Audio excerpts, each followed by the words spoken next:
Dear students, our today's video topic is linear differential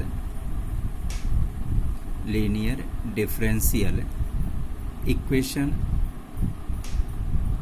of second order with variable coefficient.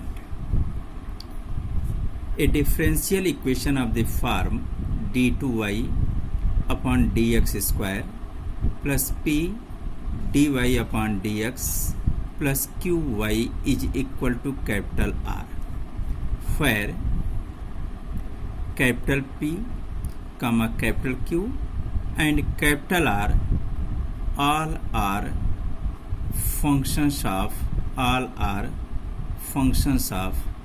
x alone, is known as standard form of linear differential equation of second order with variable coefficient. To solve such type of differential equation, we have many methods.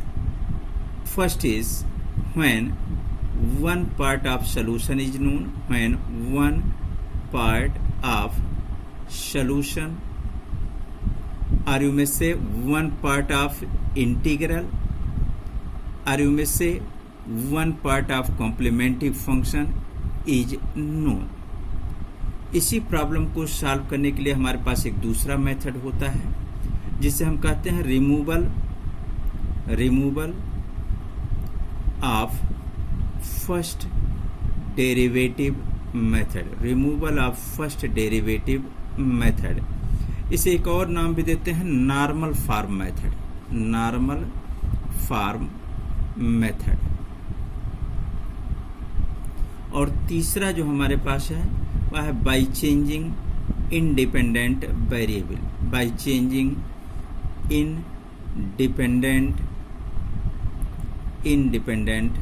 Variable. और fourth method है variation of parameter method.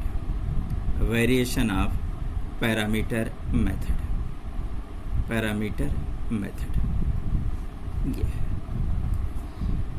to solve a linear differential equation of second order with variable coefficient which is not homogeneous, which is not reducible to homogeneous. To solve such type of problems, we have four different methods and we shall discuss it one by one. So first of all, we are focusing on the first method when one part of solution is known. When one part of solution is known. अब इसका method क्या है, इस method से problem को कैसे solve करते हैं? तो सबसे पहले जो दिया गया प्रॉब्लम होगा उसे हम स्टैंडर्ड फॉर्म में लिखेंगे। First step d2y upon dx square plus p dy upon dx plus qy is equal to capital R। You may say it is equation number. जो दिया गया प्रॉब्लम है सबसे पहले उसे इस स्टैंडर्ड फॉर्म में बनाएंगे, जहाँ ध्यान रखेंगे d2y अपॉन dx स्क्वायर का कोफिशिएंट 1 मतलब यूनिटी होना चाहिए।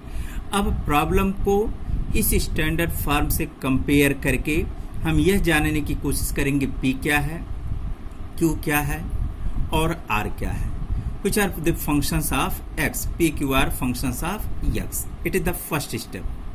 सेकेंड स्टेप क्या होगा?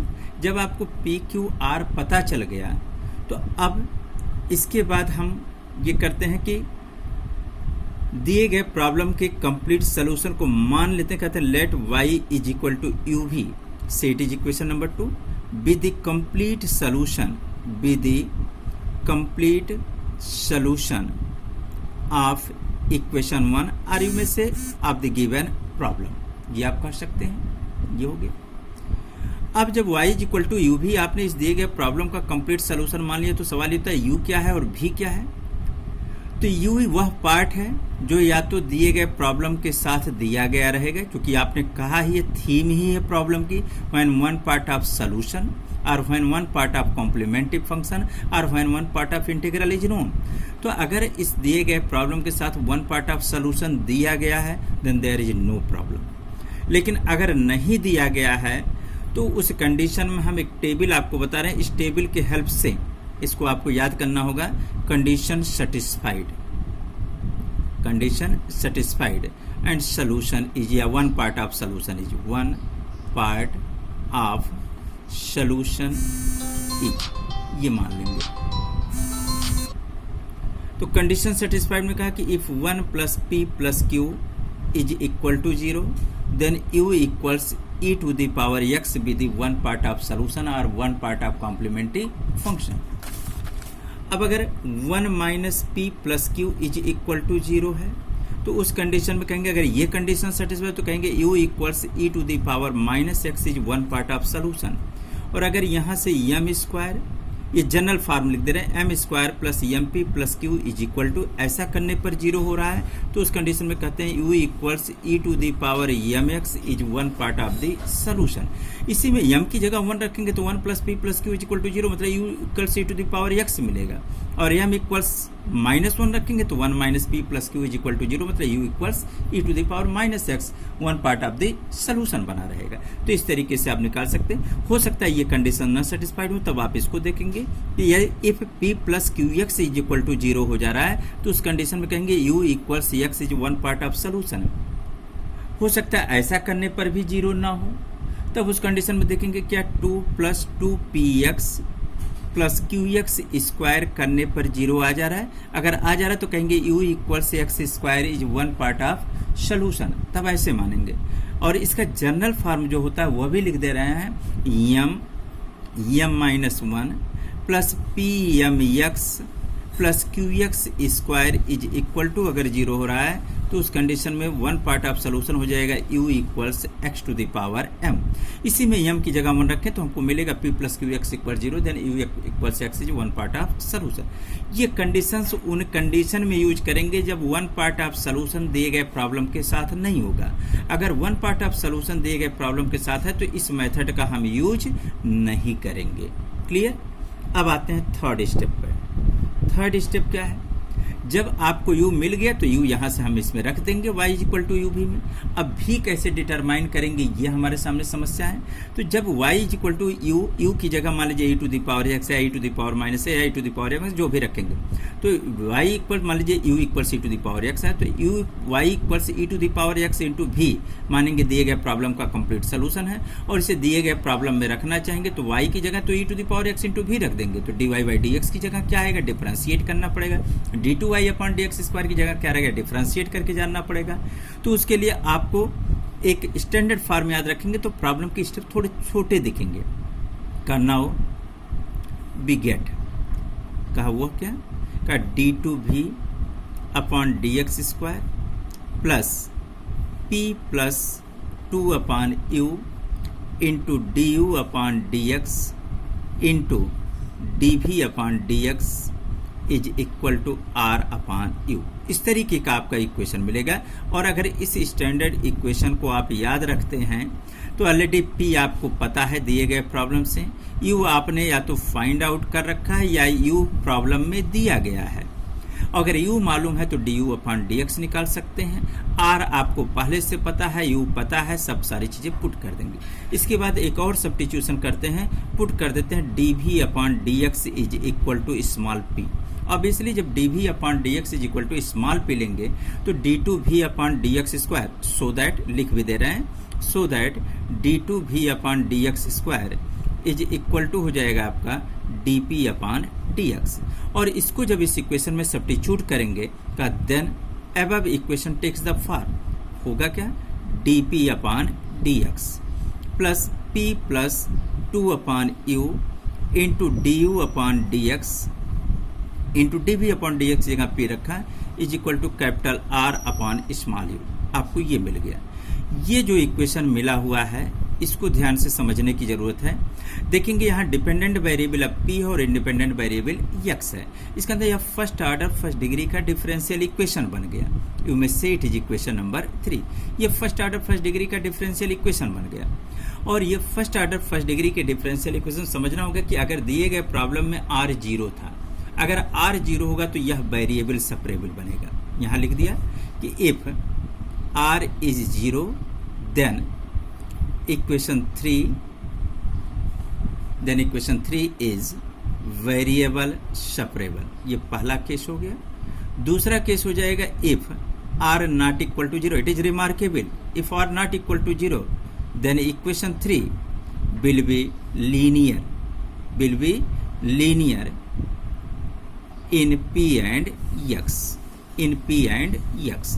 तो अब चाहिए linear differential equation first order first degree का बने या यह डिफरेंशियल इक्वेशन वेरिएबल सेपरेबल बने, आप आसानी से इसे समझ सकते हैं और सॉल्व भी कर सकते हैं। जो कि p फंक्शन ऑफ x है, u फंक्शन ऑफ x है, du अपॉन dx फंक्शन, ये पूरा का पूरा फंक्शन ऑफ x है। तो dp upon dx plus function of x into p is equal to, अगर r 0 होगा तो ये पूरा का पूरा 0 हो जाएगा। तो x को x के साथ कर देंगे, p को p के साथ कर देंगे, वेरिएबल सेपरेबल बन जाएगा। और वेरिएबल सेपरेबल बन जाता है तो इंटीग्रेट करके हम p को इन terms of x find out कर सकते हैं। अगर r 0 नहीं है तो कहा ये लीनियर बनेगा। लीनियर बनेगा तो इंटीग्रेटिंग फैक्टर आप निकालेंगे, उसके बाद सॉल्यूशन लिखेंगे। सॉल्यूशन कैसे लिखते हैं? Dependent variable into integrating factor is equal to whole integral q की जगह r upon u into integrating factor with respect to independent variable plus arbitrary constant. मतलब ये फर्स्ट ऑर्डर फर्स्ट डिग्री का चाहे वेरिएबल सेपरेबल बने, चाहे first order first degree का linear differential equation बने, आप इसे बहुत आसानी से सॉल्व कर सकते हैं। अब अगर ये बात आपके समझ में आ गई है तो कहा है solve equation 3 for p by any method, कोई कंट्रोल नहीं। एनी मेथड मतलब वेरिएबल सेपरेबल या linear differential equation of first order and first degree. अब फोर्थ स्टेप क्या हो गया? जब आपको p मिल गया तो कहा put in place of p, put in place of p dv upon dx का p की जगह क्या रख दीजिए? dv upon dx। और जब dv upon dx रखेंगे तो कहा then reduced equation will be variable separable and can be solved by usual method। Okay, अब यहां से आपको क्या मिलेगा? Fifth, can be solve by usual method to get v in terms of x, ये आपका हो गया। आपका put this value of v, put this value of v in the assumed solution,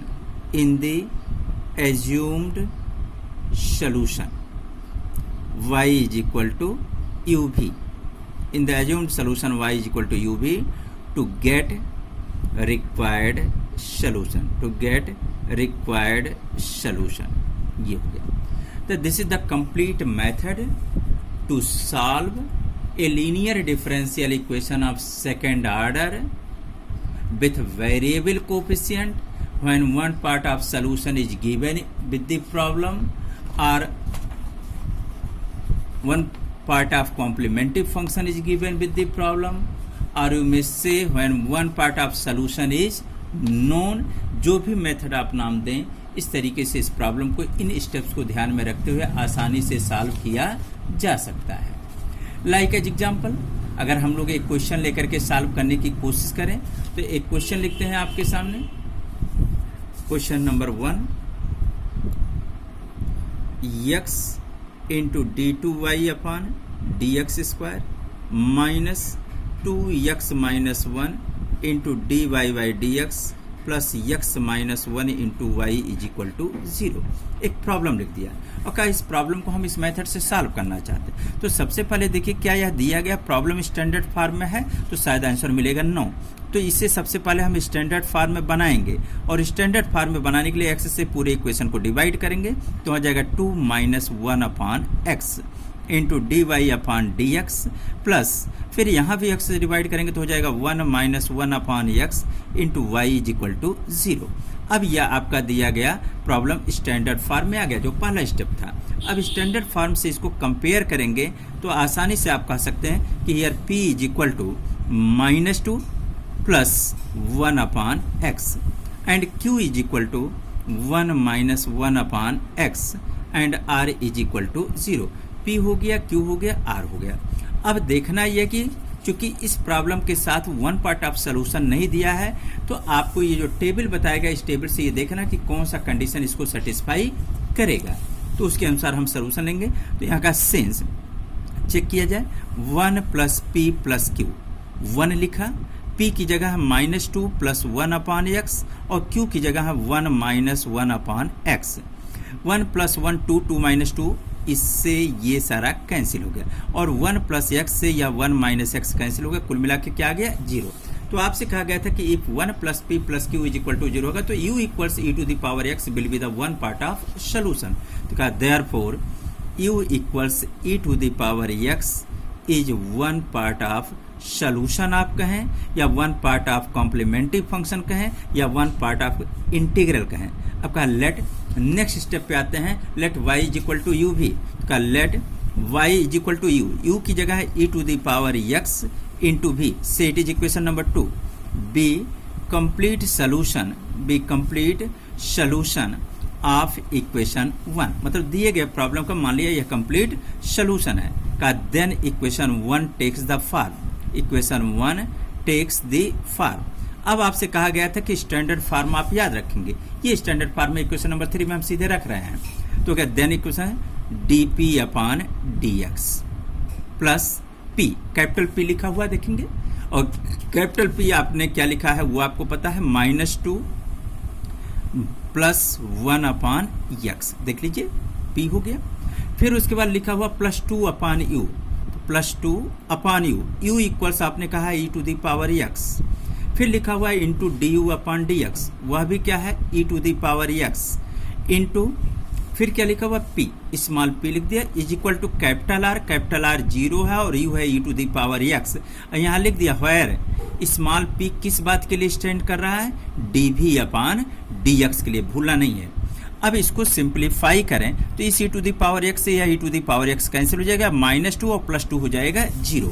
मिलेगा क्या आपको वो देखा जाए, इसके आगे की बात करते हैं। तो ये हो गया आपका r dp अपान dx, ये आ गया आपका dp अपान dx प्लस ये -2 +2 कैंसिल हो गया, तो बचा क्या 1 अपान x है ये 1 upon x into p is equal to 0। और आपसे कहा गया था कि अगर राइट हैंड साइड 0 होगा तो यह वेरिएबल सेपरेबल बनेगा, तो इसको अब आप ऐसे ले सकते हैं dp upon p plus 1 upon x into dx is equal to 0।